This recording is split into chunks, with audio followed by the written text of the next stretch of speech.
Fairfax Friday, we're going to be talking about John Fairfax's life here in Preston County.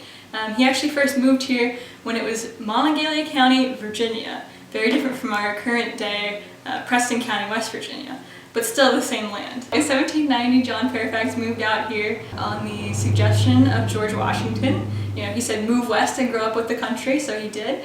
His idea was originally to go down to Kentucky and start a plantation there, but he actually, when moving through this part of Virginia, decided that there were a lot of Native Americans and a lot of struggle between the white settlers and the Native Americans at the time, so he decided to settle here to sort of mitigate those problems.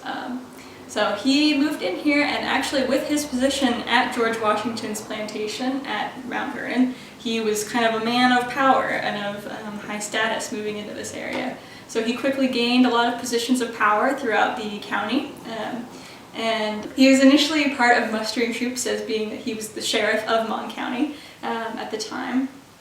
And so a lot of troops would come from all over this large swath that was Mon County, go into Morgantown and muster. And of course this meant pretty much any man over the age of 18 who had any kind of role in society at the time, which usually meant white man in power over the age of 18. So all these men would have to stop their work days early, travel down into town, and it did not make a lot of sense to have such a big county.